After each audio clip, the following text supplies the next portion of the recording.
Selamat sore, terima kasih sudah hadir dan bersedia mengikuti sesi konseling hari ini. Sebelumnya, apakah koneksi dan suara saya terdengar dengan jelas, Bapak? Selamat sore, sudah terdengar Ibu? Oke, sebelumnya dengan Bapak siapa? Saya dengan Bapak Rashid. Oke, baik. Sebelum kita mulai, saya ingin menjelaskan bahwa sesi konseling ini bersifat rahasia.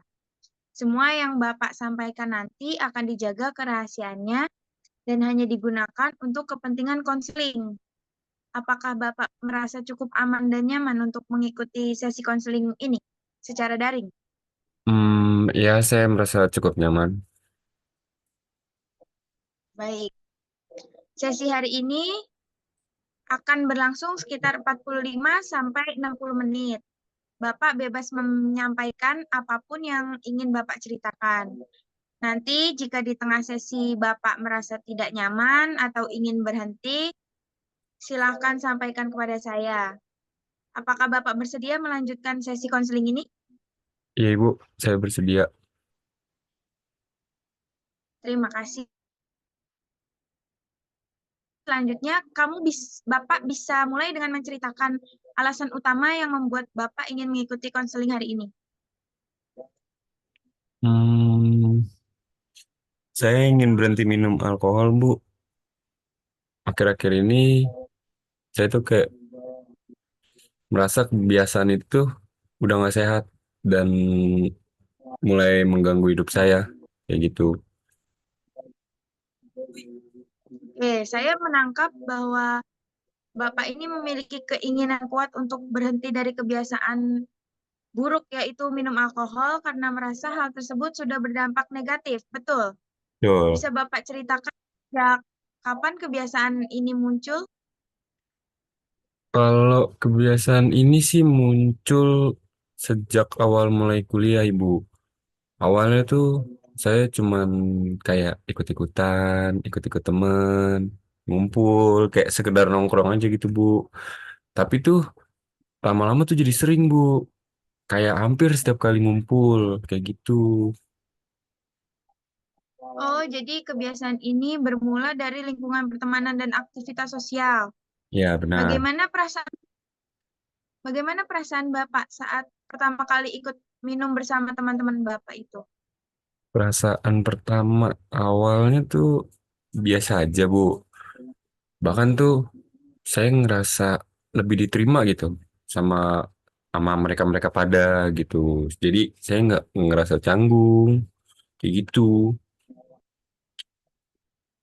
Oke, merasa diterima dan menjadi bagian dari kelompok adalah hal yang penting. Namun, seiring berjalannya waktu, apa yang berubah dari kebiasaan tersebut? Apa yang berubah kalau ditanya kayak gitu sih, kayak saya tuh sulit nolak. Kalau nggak ikut minum tuh kayak saya diejek atau dianggap tidak solid sama teman-teman saya. Lama-lama saya minum bukan karena mau, tapi karena ditekan gitu, tekanan. Oh, jadi Bapak merasa tertekan untuk menyesuaikan diri dengan lingkungan pertemanan agar Ya, tetap diterima. Bagaimana dampak sekarang bagi diri Bapak secara fisik dan emosional? kalau secara fisik sih saya sering lelah.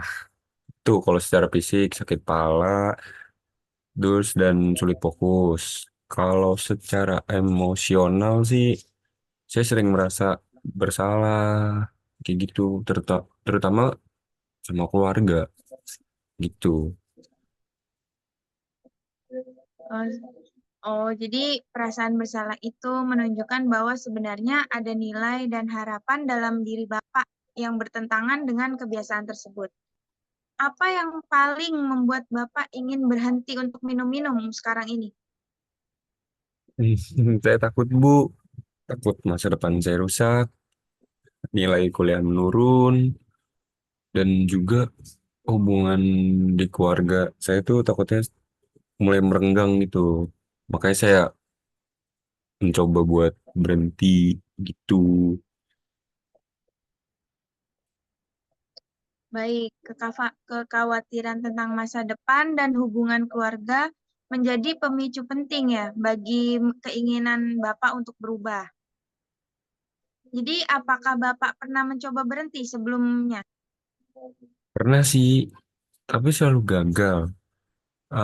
Setiap kali saya bilang nih, wah saya mau berhenti deh, saya mau berhenti minum, kayak gitu.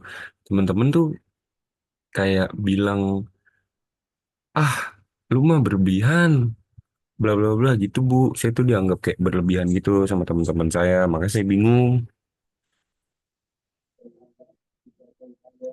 Oh, saat usahamu untuk berubah tidak dapat dukungan dari teman-teman, itu tentu buat prosesnya semakin berat ya.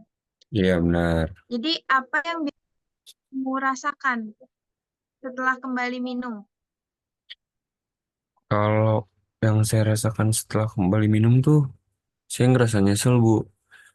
Saya ngerasa lemah, terus juga kayak di diri saya tuh, saya ngerasa nggak punya pendirian gitu Bu. Kayak gitu.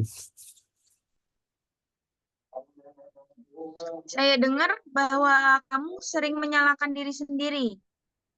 Iya benar. Namun, lingkungan itu sangat berpengaruh sekali untuk perilaku seseorang. Menurut Bapak, apa yang paling sulit dalam upaya berhenti minum-minum? Kalau menurut saya tuh yang paling sulit dalam berhenti itu tuh kayak lingkungan pertemanannya sendiri gitu. Terus saya juga takut Bu kehilangan temen kalau misalnya sewaktu-waktu saya berubah gitu. Oke, baik. Jadi rasa takut kehilangan teman, relasi itu hal yang wajar loh. Namun, kalau kita lihat lebih dalam, hubungan seperti apa sih yang sebenarnya Bapak butuhkan saat ini? Yang saya butuhkan sih lebih ke lingkungan lingkungan yang mendukung saya gitu loh Bu, jadi lebih baik. Bukan bukan malah lingkungan yang menarik saya ke hal-hal yang merugikan gitu. Saya mau lingkungan yang nyaman, yang tenang, yang berbau hal-hal positif lah gitu. Bagus loh. Keinginan Bapak tuh sangat realistis dan sehat menurut saya. Artinya Bapak mulai menyadari batasan dan kebutuhan Bapak. Bagaimana perasaan Bapak menyadari hal tersebut? Saya merasa lebih sadar sih Bu, tapi juga takut untuk mengambil keputusan besar. Takut dan sadar bisa muncul bersamaan. Perubahan memang membutuhkan keberanian, dan Bapak sudah berada di tahap awal dengan menyadari masalah dan ingin memperbaikinya, yaitu tidak minum-minum atau kecanduan alkohol. Itu adalah langkah yang sangat penting. Saya Ya, Bapak. saya baru menyadari sih Bu bahwa keinginan berhenti ini tuh benar-benar datang dari diri saya sendiri. Makanya saya mau mengambil keputusan buat berhenti dengan kecanduan alkohol ini sih. Oke. Kesadaran bahwa perubahan berasal dari diri sendiri adalah modal utama dalam proses pemulihan. Kita tidak akan memaksakan perubahan, tetapi mendukungmu untuk melangkah sesuai kemampuan diri Bapak. Oke, baik. Sebelum kita mengakhiri sesi konseling hari ini, saya ingin merangkum pembicaraan kita. Kamu, oke, baik. Sekarang kamu ini ingin berhenti dari kebiasaan minum alkohol karena menyadari dampaknya itu terhadap kesehatan itu nggak baik, terhadap akademik juga nggak baik, dan hubungan keluarga tentunya. Kebiasaan ini juga banyak dipengaruhi oleh tekanan lingkungan pertemanan. Dan saat Dan ini kamu sedang berada pada tahap menyadari kebutuhan untuk berubah. Apakah rangkuman ini sesuai dengan yang kamu rasakan saat ini, Bapak? Iya Bu, betul sekali. Itu sangat sesuai apa yang saya alamin dan apa yang dari tadi saya omongin, saya cerita ke Ibu itu sangat sesuai. Oke, baik. Untuk langkah awal, saya ingin mengajak Bapak untuk melakukan refleksi diri, yaitu coba tulis situasi apa saja yang biasanya mendorong Bapak untuk minum-minum alkohol, serta alternatif kegiatan yang lebih sehat dan ketika berada di situasi tersebut. Kita akan membahasnya pada sesi berikutnya. Oke Bu, baik saya akan coba saran dari Ibu. Oke, sekarang terima kasih atas keterbukaan dan keberanian Bapak hari ini untuk menceritakan masalah Bapak. Keputusan untuk mencari bantuan adalah langkah besar menuju perubahan. Apakah ada hal lain yang ingin Bapak sampaikan sebelum sesi ini kita akhiri? Tidak ada sih Bu, saya berterima kasih sudah mau mendengarkan cerita saya, mendengarkan keluh kesah saya, dan tanpa menghakimi saya. Terima kasih Bu. Sama-sama Bapak, jaga diri baik-baik. Ingat, Bapak ingin berubah dan kita akan melanjutkan proses ini ke sesi berikutnya. Oke, Bapak, selamat sore. Baik Saya Ibu, tutup terima kasih. sesi Selamat konsultasi. sore.